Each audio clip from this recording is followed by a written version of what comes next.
નમસ્કાર વિદ્યાર્થી મિત્રો, આજે આપણે 11th કોમર્સની અંદર આપણે સબ્જેક્ટ બીએ અને બીએની અંદર આપણે સમજવાનું છે સેકન્ડ ચેપ્ટર. ફર્સ્ટ ચેપ્ટર આપણે સમજીને હવે સેકન્ડ ચેપ્ટર તરફ આપણે આવ્યા છીએ, એટલે કે ધંધાકીય સેવાઓ 1. આપણે ફર્સ્ટ ચેપ્ટરમાં આપણે સમજ્યા હતા કે ધંધા વિશેની વિસ્તૃતમાં માહિતી સમજ્યા હતા અને એમાં વેપાર અને વાણિજ્ય પણ આપણે સમજ્યા હતા. આજના સમયની અંદર જેમ જેમ ધંધાકીય પ્રવૃત્તિઓનો વિકાસ થતો ગયો છે તેની સાથે સાથે એની જે સહાયક સેવાઓમાં કહેવામાં આવે છે એટલે કે વાણિજ્ય, ધંધાની સાથે સાથે જે સહાયક સેવાઓ કહેવામાં આવે છે એ વાણિજ્યનો પણ વિકાસ દિવસે ને દિવસે થતો રહ્યો છે. જેમ જેમ ધંધાનો વિકાસ થતો ગયો છે તેની સાથે ને સાથે આ વિકાસ પણ થવા લાગે છે. તો આ વાણિજ્યની અંદર જે પણ બધી સેવાઓનો સમાવેશ થાય છે, જે આપણે બધા કહી શકીએ છીએ કે એ બધી સેવાઓ કઈ કઈ છે તે, જેમ કે વીમો પણ કહી શકીએ છીએ આપણે, બેન્કિંગ છે, વાહન વ્યવહાર છે, વખાર છે. તો આ બધું જે કહી શકાય છે કે આ બધી સહાયક સેવાઓ છે, એટલે કે આ વાણિજ્ય છે. એટલે આપણે એ બધી સેવાઓ વિશે પણ આપણે વિસ્તૃતમાં માહિતી મેળવવી જરૂરી બને છે. આપણે ધંધા સાથે જોડાયેલા છીએ એટલે આ બધી માહિતી આપણા માટે ખૂબ જ વધારે ફાયદાકારક રહેશે. તો આજે આપણે ચેપ્ટરની અંદર સમજવાનું છે શું? તો ચેપ્ટરની અંદર જે પણ બધી સહાયક સેવાઓ છે એક એક કરીને બધી સહાયક સેવાઓ વિશે આપણે વિસ્તૃતમાં ચર્ચા કરવાની છે. તો ચલો આપણે હવે જોઈએ છીએ પહેલી જ જે બાબત આવે છે કે વીમો. તો વીમા વિશે આપણે આજના લેક્ચરમાં ટોટલી માહિતી આપણે સમજવાના છીએ, શરૂઆતથી લઈને અત્યારના દિવસ સુધી. વીમો એટલે શું? વીમો એટલે બે પક્ષકારો વચ્ચેનો એક એવો કરાર છે કે જેમ કે બે પક્ષકારો હોય, એક વીમો ઉતરાવનાર અને એક વીમો ઉતારનાર, એટલે કે એજન્ટ હોય છે અને સામે ગ્રાહક હોય છે.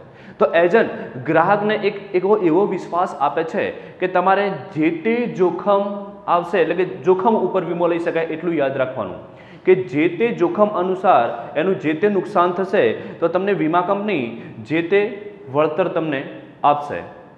એટલે એટલું યાદ રાખવાનું કે આપણા ધંધાની અંદર કે પછી બધા જ ક્ષેત્રોની અંદર કહી શકાય જ્યાં આપણને જોખમ રહેલું હોય ત્યાં વીમો લઈ શકાય છે, એટલું યાદ રાખવું.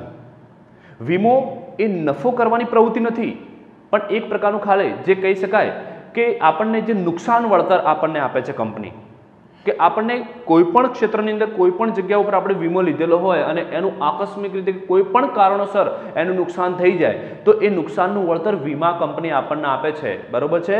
તો એને કહેવામાં આવે છે વીમો.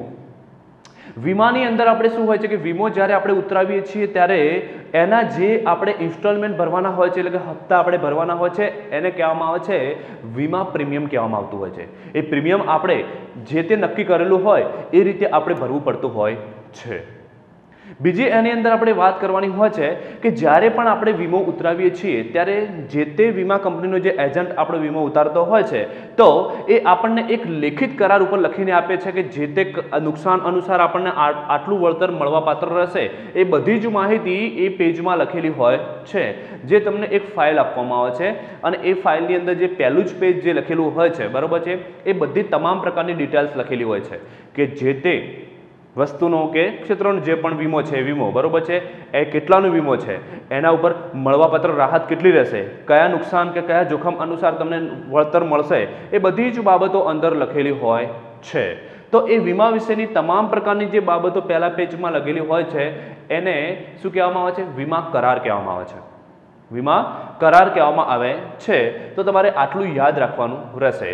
તો વીમો કોને કહેવાય એ આપણે સમજ્યા અને વીમા કરાર વિશે પણ આપણે સમજ્યા અને વીમા પ્રીમિયમ વિશે પણ આપણે સમજ્યા.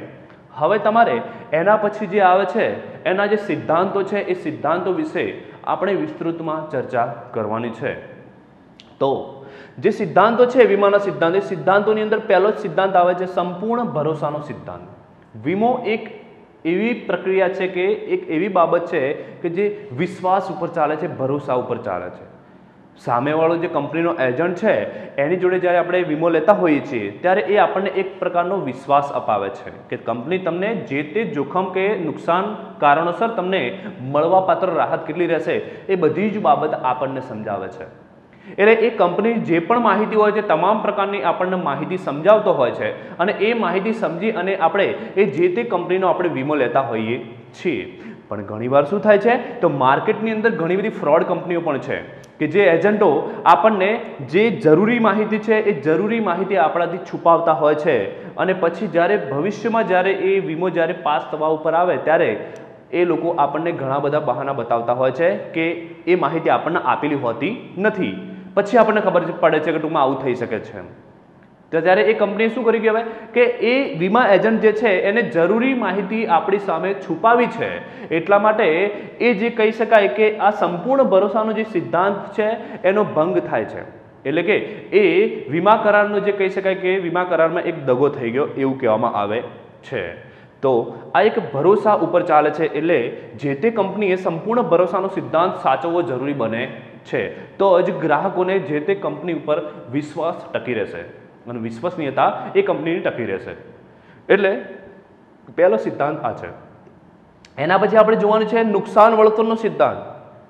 આપણને એવો પ્રશ્ન થાય કે આપણે વીમો લઈએ છીએ તો આપણને વળતર કેવી રીતે મળે અને કયા પ્રકારે આપણને વળતર મળે છે, એનું પ્રમાણ કેટલું હોય છે, એના વિશે હું તમને સમજાવી દઉં. એક્ઝામ્પલ આપણે લઈએ છીએ કે આપણી જોડે જે કાર છે એ કાર ઉપર આપણે વીમો લઈએ છીએ. એટલે કે 5 લાખની કાર છે બરોબર છે અને એના ઉપર આપણે 3 લાખનો વીમો લઈએ. 3 લાખનો વીમો લઈએ બરોબર છે. તો 5 લાખની કાર છે, 3 લાખનો વીમો લીધો છે અને કોઈ કારણોસર આપણે જે કારનો એક્સિડન્ટ થઈ જાય છે અને કાર જે છે સંપૂર્ણ નાશ પામે છે બરોબર છે. તો વીમા કંપની આપણને કેટલા રૂપિયા આપશે તો 3 લાખ રૂપિયા આપશે. જો સંપૂર્ણ નાશ પામે તો આપણને 3 લાખ મળે છે. કેમ કે આપણો વીમો કેટલાનો છે 3 લાખનો છે. ભલે કાર 5 લાખની રહી પણ આપણો વીમો કેટલાનો છે તો 3 લાખનો વીમો છે. એટલા માટે આપણને જ્યારે સંપૂર્ણ નાશ પામશે તો આપણને 3 લાખ રૂપિયા મળશે. એના પછી આવે છે 5 લાખની કાર છે અને 3 લાખનો વીમો છે પણ આપણો એક્સિડન્ટ થાય છે પણ એની અંદર ટૂંકમાં આખી ગાડીને નુકસાન થતું નથી પણ આંશિક રીતે નુકસાન થાય છે એટલે કે થોડુંક જ નુકસાન થાય છે. એટલે એક્ઝામ્પલ આપણી ગાડીને ટૂંકમાં 2 લાખ રૂપિયાનું નુકસાન થયું હોય તો કંપની આપણને કેટલી રાહત આપશે તો 1,20,000 રૂપિયાની આપણને રાહત આપે છે. એટલે કહેવાનો મતલબ શું થાય છે કે વીમો કેટલાનો છે, કેટલાનો ઉતરાવે છે અને એના ઉપરની મળવાપાત્ર રાહત કેટલી રહેશે એ તમારે સમજી લેવું. આપણને એક પ્રકારની રાહત આપે છે, આમાંથી આપણે નફો કરી શકતા નથી.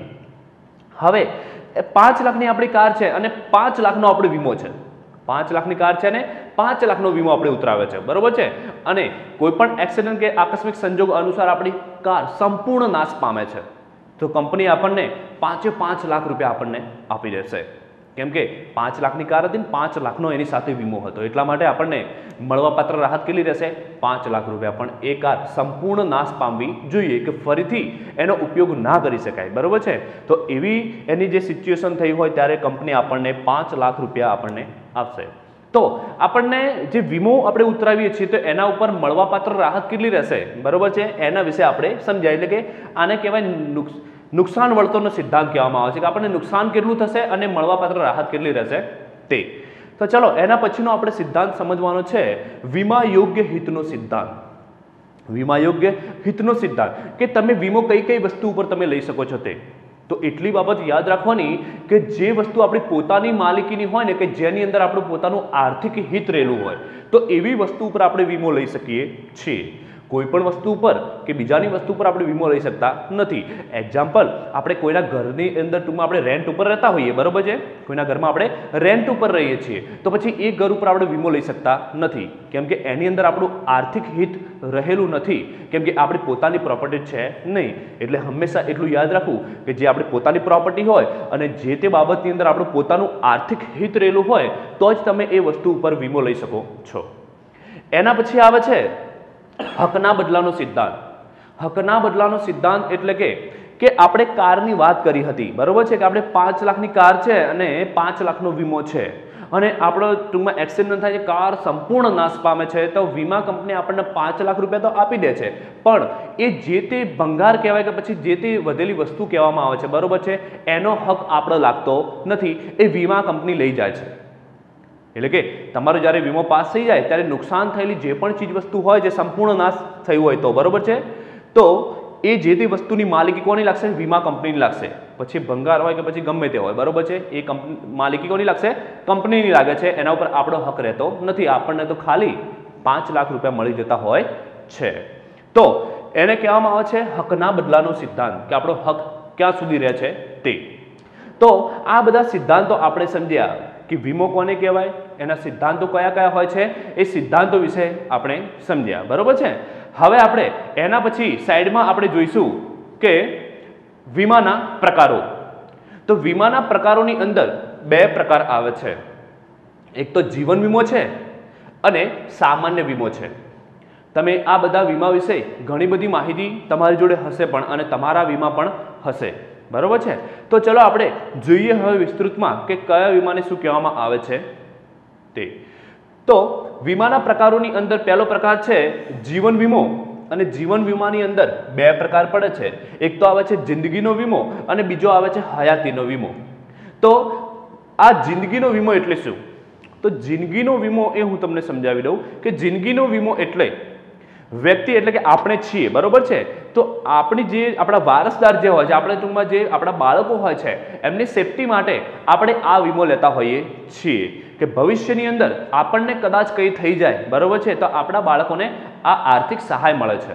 એટલે કહેવાનો મિનિંગ શું થાય છે કે આપણે આ વીમો લીધો એટલે કે જિંદગીનો વીમો આપણે આપણા પોતાના ઉપર લીધો છે, બરોબર છે। તો જ્યાં સુધી આપણે જીવીએ છીએ ને ત્યાં સુધી ટૂંકમાં આપણે એના પ્રીમિયમ ભરવા પડે છે, જ્યાં સુધી આપણે જીવીએ છીએ ત્યાં સુધી આપણે એને પ્રીમિયમ ભરવા પડે। જ્યારે આપણે કોઈ કારણોસર એક્સપાયર થઈ જઈએ, બરોબર છે, ત્યારે એ વીમા કંપની આપણા બાળકોને એટલે આપણા વારસદારોને એ જે તે વીમાની રકમ એમને મળતી હોય છે।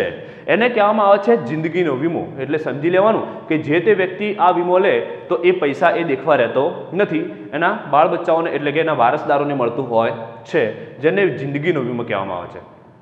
એના પછી આવે છે કે હયાતીનો વીમો। હયાતીનો વીમો એટલે શું કે એક્ઝામ્પલ આપણે 10 વર્ષના છીએ, આપણે 10 વર્ષના છીએ અને આપણે 15 વર્ષનો વીમો લીધો છે। તો 10 વર્ષના તમે હો અને 15 વર્ષનો તમારા ઉપર વીમો લેવામાં આવ્યો હોય એટલે એક્ઝામ્પલ તમે 25 વર્ષના થશો ત્યારે તમારો એ વીમો પાકશે। તો 10 વર્ષ પછી ટૂંકમાં આપણે વીમા પ્રીમિયમ ભરવાનું ચાલુ કરવાનું, બરોબર છે, અને જ્યાં સુધી 25 વર્ષના થાય ત્યાં સુધી આપણે ટૂંકમાં પ્રીમિયમ ભરવાના રહે છે। અને જ્યારે 25 વર્ષ પછી આપણે એ જે તે વીમાની રકમ નક્કી કરેલી હોય એ વીમો આપણો પાકી જાય પછી એ પૈસા આપણને મળતા હોય છે। પણ એક બાબત યાદ રાખવી કે આ તો સમય છે અને સમયનું કોઈ નક્કી હોતું નથી કે આપણે 10 વર્ષના છીએ અને વીમો લીધો છે અને કદાચ 15 કે 17 વર્ષના આપણે થઈએ અને કદાચ કોઈ કારણસર મૃત્યુ પામીએ આપણે, તો શું થાય છે? તો એ વીમા કંપની એ 7 વર્ષ સુધી પૈસા ભરેલા હોય એ આપણને વ્યાજ સાથે પાછા આપે છે। વ્યાજ સાથે આપણને જે નીતિ નિયમો પ્રમાણે આપણને પાછા આપે છે। પણ એ આપણા જે ફેમિલી મેમ્બર હોય છે એમને પૂછવામાં આવે છે કે તમારે આ વીમાની જે અવધિ છે, જે સમયગાળો છે, પૂરો કરવો છે કે પછી અહીંયા તમને પૈસા આ સમયમાં પાછા જ આપી દઈએ? તો કદાચ આપણા ફેમિલી મેમ્બર એવું કહે કે ના, અમારે એ 25 વર્ષ પૂરા કરવા છે, તો 25 વર્ષ સુધી ટૂંકમાં એ વીમા પ્રીમિયમ ભરતા હોય છે અને પૂરેપૂરી રકમનો લાભ લેતા હોય છે। પણ કદાચ એવું કહે કે ના, હવે અમારે આ વીમો આગળ ચલાવવો નથી, બરોબર છે, તો પછી ત્યારે વ્યાજ સાથે બધા પૈસા પાછા મળી જતા હોય છે। એટલે કહેવાનો મતલબ શું થાય છે કે હયાતીનો વીમો કહેવાય એને, કે આપણે હયાત હોઈએ છીએ ને વીમો આપણો પાકી જતો હોય છે। આ તો આકસ્મિક સંજોગો અનુસાર મેં તમને સમજાવ્યું કે કદાચ ગમે ત્યારે મૃત્યુ આપણે પામી શકીએ છીએ। મૃત્યુનું કોઈનો પહેલાંથી ફિક્સ કરેલું હોતું નથી, ગમે ત્યારે આવી શકે છે। એટલે કહેવાનો મતલબ શું થાય છે કે પણ નોર્મલી આપણે બેઝિકલી આપણે જોઈ શકતા હોઈએ છીએ કે 10 વર્ષના હોઈએ 25 વર્ષે વીમો પાકે એટલે નોર્મલી આપણે બધા હયાત જ હોઈએ છીએ। એટલા માટે કહેવાનો મતલબ શું થાય છે કે હયાતીનો વીમો એને કહેવામાં આવે છે। એના પછી હવે આવે છે કે સામાન્ય વીમા। એટલે કે સામાન્ય વીમાની અંદર પણ 3 પ્રકાર પડે છે। એક માલ હેરફેરનો વીમો આવે છે, બીજો આવે છે આગનો વીમો આવે છે, ત્રીજો આવે છે અન્ય વીમા આવે છે। તો ચલો આપણે જોઈએ માલ હેરફેરનો વીમો।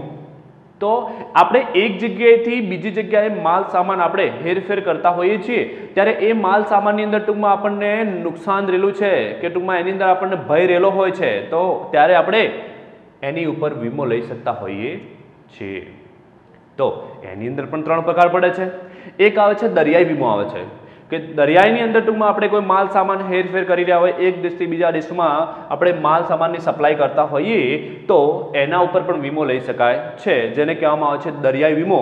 એક બાબત યાદ રાખજો, તમારે એક્ઝામમાં MCQમાં પૂછાય છે કે સૌથી જૂનામાં જૂનો વીમાનો પ્રકાર કયો? તો ત્યારે તમારે આ દરિયાઈ વીમાનું નામ આપવાનું રહેશે, બરોબર છે? કે પ્રાચીન સમયની અંદર ભારત દેશની અંદર ટૂંકમાં દરિયાઈ માર્ગે વેપાર થતો હતો, ત્યારે એ બ્રિટિશરો જે હતા એ લોકોએ ટૂંકમાં દરિયાઈ વીમાની સૌ પ્રથમ શરૂઆત આપણા ભારત દેશમાં એ લોકોએ કરી હતી. એના પછીનો બીજો પ્રકાર આવે છે હવાઈ વીમો. હવાઈ વીમો થોડો કોસ્ટલી કહેવામાં આવે છે, કે ટૂંકમાં થોડો એ વધારે ચાર્જ હોય છે, કે ટૂંકમાં એની રકમ થોડી મોટી હોય છે, બરોબર છે? એટલે મોંઘો કહેવામાં આવે છે. કે કોઈ કિંમતી ચીજ વસ્તુઓ હોય તો ટૂંકમાં આપણે હવાઈ માર્ગે એક જગ્યાએથી બીજી જગ્યાએ આપણે ઝડપથી પહોંચાડતા હોઈએ છીએ, તો એ વીમો પણ આપણે લઈ શકીએ છીએ. એના પછી આવે છે માર્ગનો વીમો, એટલે કે રોડ રસ્તાઓ કહેવામાં આવે છે. એના ઉપરથી પણ ટૂંકમાં આપણે માલનો હેરફેર કરતા હોઈએ તો પણ નફા નુકસાન થવાનો આપણને ભય એની અંદર રહેલું હોય છે, એટલે કે નુકસાન થઈ શકે છે. તો એ નુકસાન વળતરનો આપણે મળી શકે એટલા માટે આપણે માર્ગનો પણ વીમો લઈ શકીએ છીએ, બરોબર છે? એ પછી રેલવે હોય કે પછી સડક માર્ગ હોય, એ બંને એની અંદર આવી જતું હોય છે. એના પછી આવે છે આગનો વીમો. આગના વીમાની અંદર શું હોય કે એક્ઝામ્પલ આપણી પોતાની ફેક્ટરી છે અને એની અંદર એ ટાઈપનું કામ ચાલી રહ્યું છે, એ ટાઈપનું ટૂંકમાં માલ સામાન અંદર સ્ટોક પડે છે કે જે ટૂંકમાં આગ લાગવાની સંભાવના છે, તો એના ઉપર આપણે વીમો લઈ શકીએ છીએ. કદાચ આગ લાગી જાય તો એ આગની અંદર જેટલી નુકસાન થયેલી વસ્તુઓ હોય છે, એટલે ટૂંકમાં જેટલી નાશ પામેલી જેટલી વસ્તુઓ હોય છે, એના ઉપર કંપની આપણને વળતર આપતી હોય છે. પણ યાદ રાખવું કે કદાચ કંપનીમાં એટલે કે આપણા ફેક્ટરીમાં આગ લાગે છે, પણ એ આગની અંદર આપણી જે હિતકારક જે વસ્તુઓ બધી હતી, બરોબર છે, કે જેના ઉપર આપણે વીમો લીધેલો હતો, એ વસ્તુઓને નુકસાન થયું નથી, તો ભલે આગ લાગી હોય તો પણ આપણો વીમો પાસ થતો નથી. કેમ કે વીમાની અંદર શું છે કે જે તે વસ્તુનો નાશ થશે તો આપણને એનું નુકસાનનું વળતર આપણને મળશે. પણ આગ લાગી છે, પણ કેવી નોર્મલી આગ લાગે છે કે જેની અંદર નુકસાન કંઈ થયું નથી, તો પછી આપણને મળવાપાત્ર રાહત કોઈ રહેતી નથી, તો એને આગનો વીમો કહેવામાં આવે છે. એના પછી આપણે જોવાનું છે અન્ય વીમાની અંદર નફા નુકસાનનો વીમો. આપણે કોઈ પણ ધંધા સાથે જોડાયેલા હોઈએ તો ટૂંકમાં આપણને નફો કે નુકસાન થવાનો ભય રહેલો છે, તો એના પર પણ વીમો લઈ શકાય છે. સ્વાસ્થ્યનો વીમો, જેને મેડિક્લેમ કહેવામાં આવે છે, તો મેડિક્લેમ ખૂબ જ જરૂરી છે, બરોબર છે? કે જ્યારે પણ ટૂંકમાં આપણે આકસ્મિક રીતે ગમે ત્યારે આપણે બીમાર થતા હોઈએ છીએ, તો જે તે ટૂંકમાં આપણને આપણા પોતાના ઉપર નુકસાન થાય છે, એ ટોટલી જે ટૂંકમાં રકમ છે, જે ખર્ચ છે, એ વીમા કંપની ચૂકવે છે. તો આ સૌથી મહત્વનો વીમો સ્વાસ્થ્ય વીમો કહેવામાં આવે છે, જે આજના સમયની અંદર બધા જ લોકો આ લેતા હોય છે. એના પછી આવે છે લૂંટફાટનો વીમો, કે ટૂંકમાં ચોરી થવાની કે લૂંટફાટ થવાની સંભાવના રહેલી છે આપણા જે તે એકમની અંદર, તો એના પર પણ વીમો લઈ શકાય છે. ઢોર ઢાંખરનો એટલે કે પશુપાલન ક્ષેત્રે જે ઢોર ઢાંખર ટૂંકમાં બધા લોકો રાખતા હોય છે, તો એમને મરી જવાનો કે રોગચાળો ફાટી નીકળવાનો ભય રહેલો છે, તો એમના ઉપર પણ વીમો લઈ શકાય છે. એના પછી સમૂહ વીમો, એટલે કે ગ્રુપ ઉપર પણ વીમો લઈ શકાય છે.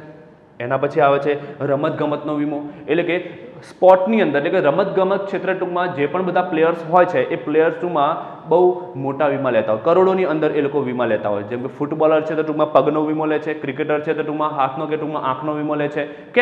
કેમ કે એ લોકો જે ખેલી રહ્યા છે એટલે કે ટૂંકમાં રમી રહ્યા છે, બરોબર છે, રમતગમતની અંદર, તો ભવિષ્યની અંદર એમના ઉપર ગમે ત્યારે નુકસાન થવાની સંભાવના રહેલી છે, અને કદાચ ફૂટબોલરને ટૂંકમાં પગ ભાગી જાય અને લાઈફ ટાઈમ માટે ટૂંકમાં એ અપંગ બની જાય, તો વિચારો એની દશા શું થાય પછી. એટલા માટે એ લોકો કરોડો રૂપિયાની અંદર વીમા લેતા હોય છે, જે તમે કદાચ ગૂગલ ઉપર નેટ ઉપર સર્ચ કરીને તમે દેખી શકો છો આ માહિતી, કે અલગ અલગ પ્લેયર્સ જે હોય છે, બરોબર છે, એમના વીમા કેટલા કરોડોની અંદર હોય છે તે, એટલે એ ખૂબ જ જરૂરી છે.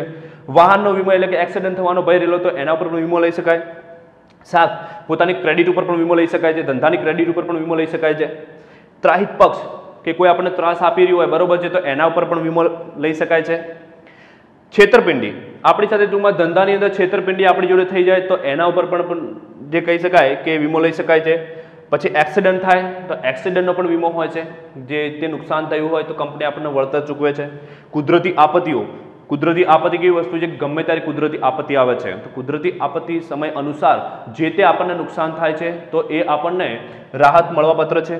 એના પછી આવે છે કામદાર વળતરની વાત આવે છે, તો જે કર્મચારી એકમ સાથે જોડાયેલો હોય છે અને એને જે તે વળતર આપવાનું હોય છે, તો એ વળતર જો એને સમયસર ના મળે કે પછી ત્યાંથી પૂરેપૂરું ના મળે, બરોબર છે, તો એ વીમા કંપની એને પૂરું કરી આપે છે. એટલે કહેવાનો મતલબ શું થઈ જાય છે કે આ બધા વીમાના પ્રકારો આપણે સમજ્યા. મુખ્ય પ્રકારો બે હતા, જીવન વીમો અને સામાન્ય વીમો. એમાં જિંદગીનો વીમો, હયાતીનો વીમો, આ તમારી એક્ઝામની અંદર ગમે તે પ્રકાર તમારે પૂછાઈ શકે છે કે વીમાના મુખ્ય પ્રકાર કેટલા, તો તમારે એ યાદ રાખવાનું રહેશે. હવે વીમાના પ્રકારો તો આપણે સમજ્યા. હવે એના પછીનો જે ટોપિક આવે છે એ આપણે સમજવાનું છે. તો એના પછીનો જે ટોપિક આવે છે કે વીમાનું ખાનગીકરણ. ચલો આપણે થોડા પ્રાચીન સમયની અંદર જોઈએ કે વીમાની શરૂઆત ભારત દેશમાં જ્યારે થઈ હશે, એટલે કે બ્રિટિશ લોકોએ આપણા ભારત દેશમાં વીમાની શરૂઆત કરી હતી, એટલે કે અંગ્રેજ લોકોએ. જ્યારે એ લોકો ભારત દેશની અંદર વેપાર કરી રહ્યા હતા ત્યારે આ વીમાની શરૂઆત થયેલી છે. જે કહી શકાય કે એ લોકો પોતાની કંપનીઓ ભારત દેશમાં લાવ્યા હતા, પણ સમય સાથે એ લોકો સાથે જે કહેવાય કે વિશ્વાસ એ લોકોએ ટકાવી રાખ્યો નહીં. જે વીમાનો જે સંપૂર્ણ ભરોસાનો જે સિદ્ધાંત કહેવાય એ લોકો સાચવી શક્યા નહીં, અને જે ખોટી જે કહી શકાય બાબતો એ આચરવા લાગ્યા, કે જેના કારણે કહી શકાય છે કે સમય જતાં 19મી જાન્યુઆરી અને 1956ની અંદર જે કહી શકાય જેટલી પણ વિદેશી કંપનીઓ હતી એ બધી જ વિદેશી કંપનીઓને રાષ્ટ્રીયકરણ કરી દેવામાં આવ્યું, એટલે કે ભારત સરકાર સાથે, એટલે કે ભારત સાથે જોડી દેવામાં આવી, બધાનું રાષ્ટ્રીયકરણ થઈ ગયું. અને એના ઉપર જે કહેવામાં આવે છે કે આપણી જે એક મેન જે આપણી જે કંપની કહેવામાં આવે છે LIC, બરોબર છે, ભારતીય જીવન વીમા નિગમ, એની સ્થાપના કરવામાં આવી હતી, જે બધા જ વીમાનું જે સંચાલન એ કંપની કરે છે. પછી શું થયું કે એનું રાષ્ટ્રીયકરણ તો થઈ ગયું, પછી સામાન્ય વીમા ઘણા બધા હતા, બરોબર. સામાન્ય વીમા હજુ સુધી જે કહી શકાય કે એ લોકો સ્વતંત્ર રીતે એ બ્રિટિશર લોકો ટૂંકમાં આપણા ભારત દેશમાં આઝાદી પછી પણ ચલાવતા હતા. જે કહી શકાય કે પછી ધીરે ધીરે એનું પણ સરકારે એવો નિયમ લાવ્યો કે એનું પણ રાષ્ટ્રીયકરણ કરી દેવું. તો એ જે સામાન્ય વીમા હતા એ બધાનું પણ ટૂંકમાં રાષ્ટ્રીયકરણ થઈ ગયું 1 જાન્યુઆરી અને 1973ના રોજ. એટલે કહેવાય કે પછી જેટલી પણ વીમા કંપનીઓ હતી તમામ પ્રકારની વીમા કંપનીઓ એ બધાનું રાષ્ટ્રીયકરણ થઈ ગયું, એટલે ભારત સરકાર સાથે જોડાઈ ગઈ. હવે આ જે બધી બાબતો છે, એટલે કે જે પણ વીમા કંપનીઓ હતી એનું એક સંચાલન કરવા માટે, કે એનું નિયમન કરવા માટે કે એ કંપનીનો વિકાસ થાય એ અર્થે એક જે કહી શકાય કે એક ક્ષેત્રની જે સ્થાપના થઈ, બરોબર છે, એ સંસ્થાનું નામ તમને હું કહી દઉં કે વીમા નિયમન અને વિકાસ સત્તા, એટલે કે IRDA, બરોબર છે. 1999ની અંદર આ સંસ્થાની સ્થાપના કરવામાં આવી. આ સંસ્થા શું કરે છે, જેટલી પણ વીમા કંપનીઓ છે એના અંડરમાં કામ કરે છે, એટલે કે એના હાથ નીચે કામ કરે છે. એ બધી જ વીમા કંપનીઓના ટૂંકમાં જે એમનું નિયમન કરવાનું છે, એમના ઉપર કંટ્રોલિંગ રાખવાનું છે, એમનો વિકાસ થાય, એ તમામ પ્રકારના પ્રયત્નો એ કોને કરવાના છે, તો એ IRDA એટલે કે વીમા નિયમન અને વિકાસ સત્તા, આ જે સંસ્થા છે એ કરે છે બધી જ કંપનીઓનું, બરોબર છે. તો આપણે જોયું કે ટૂંકમાં વીમાનું ખાનગીકરણ કેવી રીતે થયું. હવે જોઈએ છીએ આપણે આગળ કે IRDA એટલે આ સંસ્થા વિશે આપણે વિસ્તૃતમાં માહિતી મેળવવાની છે કે IRDA સંસ્થા એ શું કામ કરે છે તે. તો યાદ રાખજો કે જેટલી પણ ભારત દેશની અંદર વીમા કંપનીઓ આવેલી છે એ તમામ ઉપર ટૂંકમાં દેખરેખ અને કંટ્રોલિંગનું કામ એ IRDA નું છે. એના પછી આપણે જોઈએ છીએ કે 1999નું જે એક્ટ કહેવામાં આવે છે, એટલે કે IRDA ના અનુસાર જે 1999ની અંદર જે એક્ટ એટલે કે કાયદો પસાર કરવામાં આવ્યો, અને એ કાયદા અનુસાર જે બધી જ કંપની રાષ્ટ્રીયકરણ કરી દેવામાં આવ્યું હતું, બરોબર છે. એ પછી ધીરે ધીરે ખાનગી ક્ષેત્રને છૂટ આપવામાં આવી કે ખાનગી ક્ષેત્રની કંપનીઓ પણ ટૂંકમાં સ્થાપના કરવામાં આવી, એનો પણ વિકાસ થાય એવા પ્રયત્નો આ IRDA કર્યા હતા. પછી 1999 પછી ભારત દેશની અંદર ખાનગી કંપનીઓ ઘણી બધી અસ્તિત્વમાં આવી. એના પછી આપણે જોઈએ છીએ કે એનો મુખ્ય ઉદ્દેશ્ય શું હતો કે ભારત દેશની અંદર FDI વધે, એટલે કે ફોરેન ડાયરેક્ટ ઇન્વેસ્ટમેન્ટ. તો ફોરેન ડાયરેક્ટ ઇન્વેસ્ટમેન્ટ વધે એટલા માટેના પ્રયત્નો આ રહે છે, એટલે કે વિદેશી કંપનીઓને પણ છૂટછાટ આપવામાં આવી કે વિદેશી કંપનીઓ પણ ભારતની અંદર આવીને આ સંસ્થાના હાથ નીચે ટૂંકમાં કામ કરી શકે છે, અને ભારતીય પણ ટૂંકમાં જે કહી શકાય કે ખાનગી કંપનીઓ અહીંયા કામ કરી શકે છે એવો નિયમ પસાર કરવામાં આવ્યો, એટલે કે એક્ટ લાવવામાં આવ્યો હતો. એના પછી આપણે જોઈએ છીએ કે વિદેશી કંપનીઓ ભારત દેશમાં આવી, પણ એ કયા કારણો અનુસાર જે કહી શકાય કે ભારત દેશમાં કામ કરી શકે. પહેલા તો કહી શકીએ છીએ આપણે કે એમના ઉપર કંટ્રોલિંગ રાખવામાં આવ્યું હતું, એમનું ટૂંકમાં રાષ્ટ્રીયકરણ કરી દેવામાં આવ્યું હતું. તો હવે એ કંપનીઓ ભારત દેશમાં આવી છે તો શું ભારત દેશને નુકસાન કરશે પહેલા જેવું? તો ના. એના માટે નિયમ છે કે ભારત દેશની અંદર ટૂંકમાં જે 1999 પછી જેટલી પણ પ્રાઇવેટ કંપનીને છૂટછાટ આપવામાં આવી છે અને વિદેશી કંપનીઓ ભારતમાં આવે છે, એટલે ફોરેન ડાયરેક્ટ ઇન્વેસ્ટમેન્ટ થયું કહેવાય, બરોબર છે. તો વિદેશી કંપનીઓ ભારત દેશમાં આવે છે તો એ કેવી રીતે કામ કરી શકશે? તો એ 26% પાર્ટનરશિપ એમની રહેશે. એ જે તે કંપનીની અંદર ટૂંકમાં 26% પાર્ટનરશિપ વિદેશી કંપનીની રહેશે, એટલે કે શેર એટલા 26% એમના, બાકીના જે શેર છે, બરોબર છે, એ ભારતીય કંપનીના હોય છે, એટલે કે LIC ના હોય છે. ઓકે, બીજું આપણે જોઈ શકીએ છીએ કે પછી ધીરે ધીરે એ કંપનીઓને પણ છૂટછાટ આપવામાં આવી, એટલે કે 2015ની અંદર એ કંપનીઓને 49% શેર આપી દેવામાં આવ્યા, એટલે કે સારું કામ કરતી હતી, બરોબર છે, જેના લીધે ટૂંકમાં એમને 49% શેર એમના આપી દેવામાં આવ્યા અને 51% જે શેર છે એ ટૂંકમાં ભારતીય કંપની જોડે હોય. એટલે કહેવાનો મિનિંગ શું થાય છે કે જે તે કંપનીની અંદર વર્ચસ્વ કોનું રહે, તો એ જે તે કંપનીની અંદર વર્ચસ્વ ભારતીય કંપનીનું રહે. કેમ કે 51% શેર ભારતીય કંપનીના છે અને 49% શેર વિદેશી કંપનીના છે, બરોબર છે. તો આ ક્યારે ટૂંકમાં 49% કરવામાં આવે 2015ની અંદર, આ યાદ રાખજો, બરોબર છે. એટલે ફોરેન કંપની તો 49% અને ભારતીય કંપની એટલે કે એને 51%. તો આ રીતે બધી કંપનીઓ ભેગી મળીને ટૂંકમાં આ વીમા કંપનીઓ બધી અત્યારે ચલાવી રહી છે. તો હવે આપણે જોવાનું છે કે IRDA ના ઉદ્દેશ્ય શું છે, એ કયા ઉદ્દેશ્યથી કામ કરી રહી છે સંસ્થા. તો એનો પહેલો જ ઉદ્દેશ્ય એ છે કે માર્કેટની અંદર હરીફાઈ થાય, માર્કેટની અંદર વીમા કંપનીની હરીફાઈ થાય, એટલા માટે વીમા કંપનીને છૂટછાટ આપીને એનો વિકાસ કરવાનું કામ કરે છે, જેથી લોકોને ફાયદો થાય. હરીફાઈ હોય એટલે લોકોને ટૂંકમાં સસ્તા દરે જે કહી શકાય કે વીમા એમને મળશે, ઓછા પ્રીમિયમની અંદર એમને વધુ લાભ મળે, બરોબર છે. એટલા માટે IRDA જે કહી શકાય કે હરીફાઈ માર્કેટમાં કરાવે છે, એટલે ઓછા પ્રીમિયમની અંદર ટૂંકમાં વધુ લાભ મેળવી શકાય, બરોબર છે. એના પછી આવે છે અર્થતંત્રમાં ભંડોળ. તો આ વીમા કંપનીઓ કામ કરશે જેના કારણે અર્થતંત્રની અંદર ટૂંકમાં ભંડોળ મોટું પેદા થશે, એટલે ભારતીય અર્થતંત્ર સ્ટ્રોંગ થશે, એટલા માટે કહી શકાય કે એનો ઉદ્દેશ્ય બીજો એ છે. એના પછી આવે છે સ્વનિયમન, કે જેટલી પણ વિદેશી કંપનીઓ અને ભારતીય કંપનીઓ જે વીમા કંપનીઓ છે એ પોતાનું સ્વનિયંત્રણ લાવે, જાતે પોતાનો વિકાસ કરી શકે કે પોતાનું નિયંત્રણ રાખી શકે, એટલા માટે IRDA નું મેન ઉદ્દેશ્ય એ છે. અને એના પછીનો જે ઉદ્દેશ્ય આવે છે ફરિયાદ નિવારણ, કે એટલે કે કોઈ પણ વીમા કંપનીની અંદર કોઈ ગ્રાહકની કોઈ ફરિયાદ હોય કે કંપનીની કોઈ ફરિયાદ હોય તો એ તમામ પ્રકારની જે ફરિયાદ નિવારણની જે વ્યવસ્થા છે એ IRDA ટૂંકમાં વ્યવસ્થા એની કરેલી છે. તો આપણે એના ઉદ્દેશો પણ આપણે સમજી ગયા. હવે એક બાબત તમારે સમજવાની રહેશે કે આપણે આજે ચેપ્ટર નંબર 2 ધંધાકીય સેવાઓ 1 એની અંદર વીમો પણ આપણે સમજ્યા, એના સિદ્ધાંતો પણ આપણે સમજ્યા, વીમાના પ્રકારો પણ આપણે સમજ્યા. આ બધું જ એક્ઝામની અંદર તમારે પૂછાઈ શકે, એટલે મોસ્ટ IMP છે. વીમાના પ્રકારો પણ મોસ્ટ IMP છે. વીમો એટલે શું એ પણ 1 માર્ક્સની અંદર પૂછાય છે, એના સિદ્ધાંતો પણ ગમે તે પૂછાઈ શકે છે. અને છેલ્લે આપણે જોઈ શકીએ છીએ વીમાનું ખાનગીકરણ ક્યારે થયું એ પણ તમારે યાદ રાખવાનું, રાષ્ટ્રીયકરણ ક્યારે થયું, IRDA નું કામ શું છે, એ કયા કામ કરી રહી છે, એ તમામ બાબતો ટૂંકમાં આપણે સમજી ગયા. અને 2 માર્ક્સમાં એ પણ પ્રશ્ન પૂછાય છે કે IRDA ના ઉદ્દેશો સમજાવો. તો તમારે આ બધા જ પોઈન્ટ્સ તમારે કમ્પ્લીટ કરવાના છે. તો આજે આપણે આજનું લેક્ચર અહીંયા કમ્પ્લીટ કરીએ છીએ. Thank you.